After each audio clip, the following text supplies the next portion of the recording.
அது பிசாசு சில நேரத்தில் அப்படியே அசதிகளை கொடுப்பாங்க, சில நேரத்தில் தூக்கத்தை கொடுப்பாங்க. ஆலயத்திற்கு வந்தாதான் சிலருக்கு டயர்டாகும் பாருங்க. அதான் என்னுடைய கடைசி பையன் சொல்லுவான், என்னதான் வீட்டில் தூங்கினாலும் தூக்கம் அந்த அளவுக்கு வர மாட்டேங்குது, ஆனால் சர்ச்சில் தூங்கினா அவ்வளோ நல்லா தூக்கம் வருது, நிம்மதியாக தூங்குறான் அப்படின்ற. அந்த 3வது பாட்டுக்கு அந்த ஆராதனை பண்ணுவோம் பாருங்களேன், ஆராதனை பண்ணும்போது சார் குமிஞ்சிருவார். என்னுடைய அந்த கடைசி பையன் அப்படியே குமிஞ்சிருவான். நம்ம என்னமோ சரி சின்சியராக ஜோம் பண்ணிட்டு இருக்கான் அப்படின்னாலும் ஆராதனை முடிச்சா ஆமேன்னு முடிச்சதுக்கு அப்புறம் எந்திரிக்க மாட்டான்.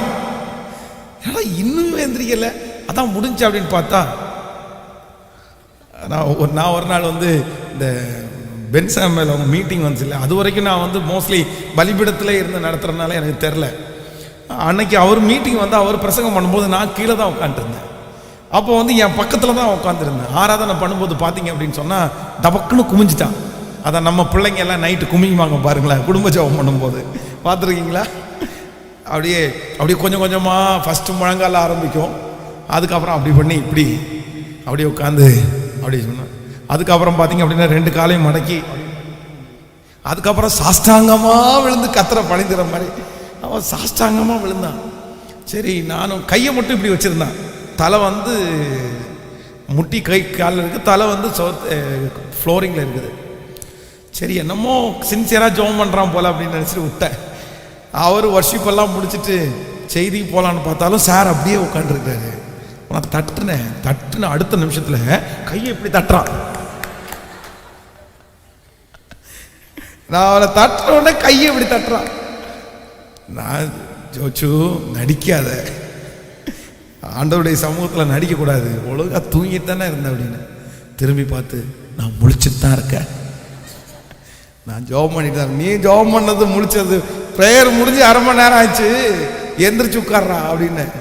அப்போது நிறைய பேர் இன்றைக்கி சிலர் ஆராதனை ஆரம்பிக்கும் போது அப்படிதான், ஆராதனையில் பிசாசு அந்த மாதிரி தான் கவனிக்க விடாமல் ஆராதிக்க விடாமல் அப்படி ஏதாவது ஒரு முயற்சி எடுக்கும்போது ஆண்டவருடைய பிள்ளைங்க அதுக்கு என்ன பண்ணக்கூடாதுன்னா இடமே கொடுக்கக்கூடாது. ஆலயத்துக்குன்னு வந்துட்டோமா, நம்ம எவ்வளவு பெஸ்ட்டாக கத்தரை ஆராதிக்க முடியுமோ, எவ்வளவு நேர்த்தியாக கத்தருடைய வார்த்தையை கேட்க முடியுமோ அவ்வளோ நேர்த்தியாக கேட்கணும். தூங்கலை தான். இப்போ நேற்றைக்கு நைட் நானும் தூங்கலை தான், ரொம்ப லேட் ஆச்சு தான். ஓகே, இன்றைக்கி பிரசங்கம், இன்றைக்கி நம்ம ஜெபம் பண்ணணும், இன்றைக்கி ஆராதிக்கணும். ஆராதனை முடிச்சுட்டு டைம் கிடச்சா கொஞ்சம் தூங்கிடுவோம். இப்போ தூக்கத்தை தியாகம் பண்ணி நம்ம இங்கே வந்துட்டோம், தூக்கத்தை தியாகம் பண்ணி உட்கார்ந்துட்டு அந்த டைம் வீணாக போயிடக்கூடாது. அதுக்கு நம்ம வீட்டில் தூங்கியிருக்கலாமே. நான் சொல்கிறது உங்களுக்கு புரியுதில்ல? நீங்கள் அப்படி இங்கே நம்ம அப்படி ஒரு தூக்க கலக்கத்தோடையோ இல்லை ஜெபம் பண்ணாமலோ அப்படின்னு கொட்டாய் விட்டுட்டு இருந்தாலோ, நான் என்ன சொல்கிறேன்னா அதுக்கு நிம்மதியாக படுத்து தூங்கிட்டு அடுத்த ஆராதனைக்கு கூட நம்ம வந்துடலாமே, அது ஒன்றும் பிரச்சனை இல்லையே. அது யார் ஃபஸ்ட் ஆராதனைக்கு தான் வந்தாதான் எழுப்புதலா அப்படியெல்லாம் இல்லை. நம்ம நல்லா தூங்கி எந்திரிச்சு கூட வரலாம். நான் தான் தூங்கி எந்திரிக்காமல் வரணும், ஏன்னா ஆராதனை நடத்தணும், அதனால தூங்க முடியாது. நீங்கள் எந்திரிச்சு அடுத்த சர்வீஸ் கூட வரலாம். நான் என்ன சொல்ல வர்றேன் அப்படின்னா, எப்பொழுதும் நீங்கள் உயர்வு உங்களுக்கு கிடைக்கும்னா, இந்த ஆலயத்தில் யாரெல்லாம் தேவ சமூகத்தில் தேவனை ஆராதிக்கும் போது வார்த்தையை கேட்கும்போது யாரெல்லாம் சின்சியராக இருக்காங்களோ அவங்க வாழ்க்கை எல்லாமே செழிக்குங்க. ஆனால் ஆராதனையில் சின்சியராக இல்லாதவங்க வாழ்க்கையில் எத்தனை சத்தியத்தை கேட்டாலும் அப்படியே தாங்க இருப்பாங்க. நீங்கள் பக்கத்தில் கையை பிடிச்சி சொல்லுங்க, ஆராதனையில் சின்சியராக இருக்கிறவங்க என்னைக்குனாலும் நல்லா வருவாங்க. நல்லா சொல்லுங்க, கையை பிடிச்சி சொல்லுங்க, நல்லா வருவாங்க. ஆனால் ஆராதனையில் கொட்டாய் விட்டுட்டு இருக்கிறவங்க எத்தனை வருஷம் ஆனாலும், நல்லா சொல்லுங்க கையை பிடிச்சி, வீடுகளில் லைவ்ல இருக்கிறவங்க எத்தனை பேர் கொட்டாய் விட்டுருக்கீங்கன்னு தெரில எனக்கு. அவன் அதனால் ஆராதனைக்கு வரும்போது எப்படி இருக்கணும் அப்படின்னு சொன்னாதான் தேவ மனுஷன் சொல்கிறேன், என்னுடைய முழு இருதயத்தோடும் முழு பலத்தோடு நான் என்ன பண்ணுறேன்னா என் கர்த்தரை நான் ஆராதிக்கிறேன். அல்லேலூயா.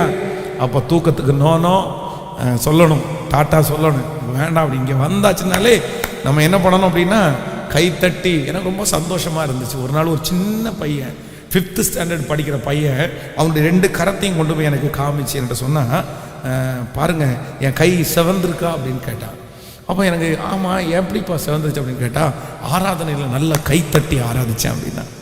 நான் சொன்னேன், நீ பெரிய ஊழியக்காரனாக வருவாப்பா அப்படின்னேன். எப்படி இது உனக்கு எப்படி இந்த எண்ணம் வந்துச்சு அப்படின்னு கேட்டால், நீங்கள் தான் ஒரு நாள் பிரசங்கத்தில் சொல்லியிருக்கீங்கல்ல, நான் கை தட்டும் போது என் கையெல்லாம் செவந்துரும், அந்த அளவுக்கு நான் கை தட்டுவேன்னு சொன்னீங்கல்ல, அதனால நானும் இன்னைக்கு கை தட்டுறேன், என் கை செவந்துருச்சு பாருங்கன்றான். ஒரு 5th படிக்கிற பையன் பாருங்க, எவ்வளோ பெரிய விஷயம்.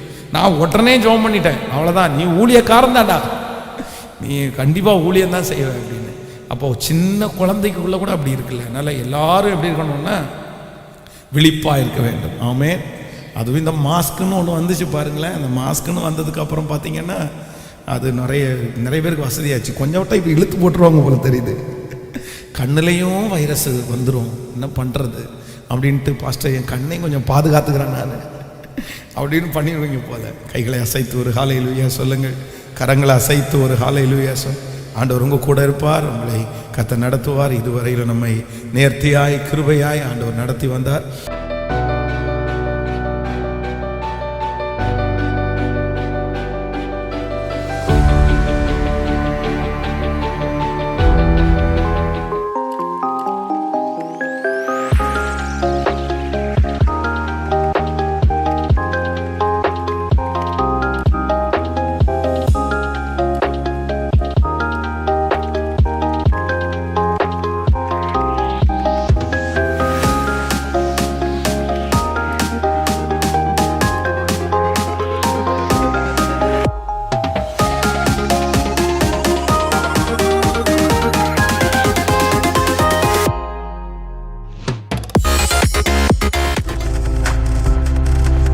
நீங்கள் பார்த்து கொண்டிருப்பது உங்கள் ஜாய் டிவி. உங்கள் துக்கம் சந்தோஷமாய் மாறும்.